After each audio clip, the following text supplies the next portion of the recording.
अल्हम्दुलिल्लाहि रब्बिल आलमीन वस्सलातु वस्सलामु अला सय्यिदिना व मौलाना मुहम्मदिन खातमिन नबिय्यीन व इमामिल मुरसलीन व क़ाइदिल गुर्रिल मुहज्जलीन व अला आलिहि व अस्हाबिहि अजमईन व अला कुल्लि मन तबिअहुम बि ihsan इला यौमिद्दीन। My brothers and sisters, Assalamu alaikum wa rahmatullahi ta'ala wa barakatuh. It is really a great pleasure and honor for me to participate in this pioneering project that is being presented today, not only for discussion but also to take practical measures to implement it. First of all, I would like to point out that when we speak of Islamic finance, some people understand that Islamic finance is restricted to the Muslims only. No doubt, it is the principles governing Islamic finance are provided by the Holy Quran and the Sunnah of the Holy Prophet Muhammad sallallahu alaihi wasallam, and Muslims are bound to follow them in each sphere of their life. But so far as Islamic finance or Islamic trade is concerned, its benefits are not restricted to Muslims only.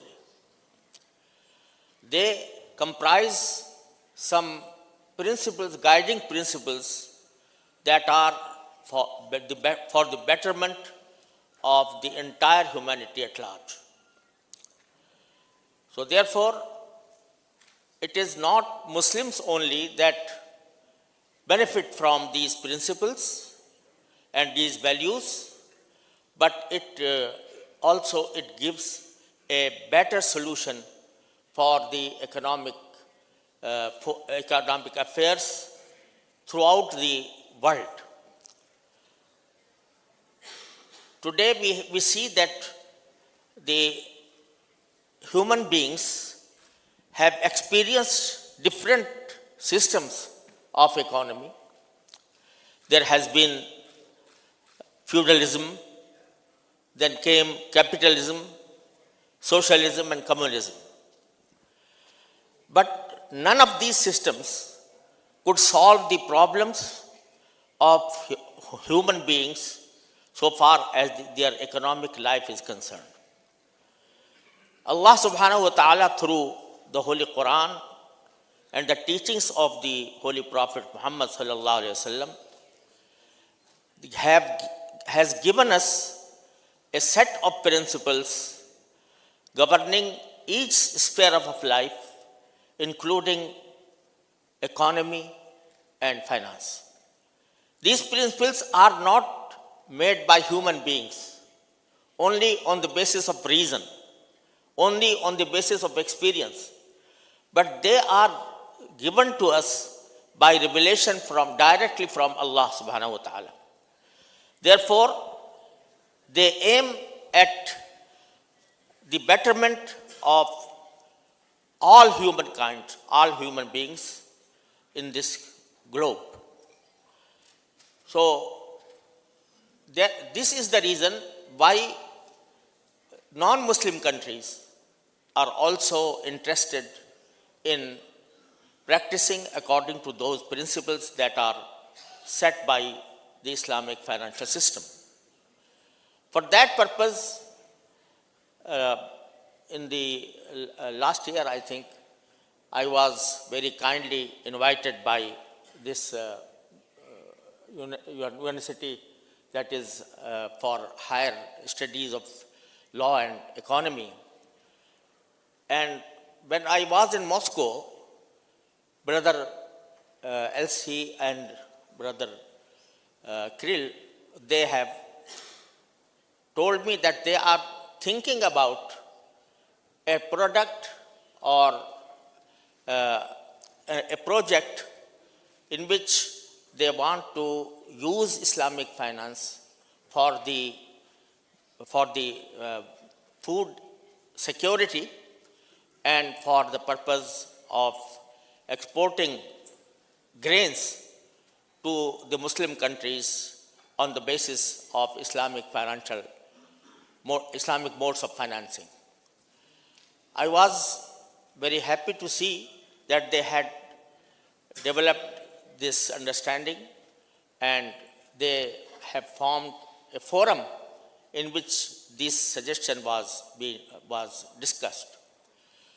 So I personally advise them to take this product or this vision before a gathering in which all these stakeholders are present and in which this concept may be discussed. And I suggested that it should be given in a conference that is being held by AOFI. Alhamdulillah, it was my dream and it was, Alhamdulillah, in practice today. So I'm happy for that. The basic concept behind this suggestion or behind this product or behind this vision is that food is the basic need of human beings. No person can deny it, be he Muslim or non-Muslim or from any nation. He needs food. But the trade of food in our economic system has been subjected to many manipulations.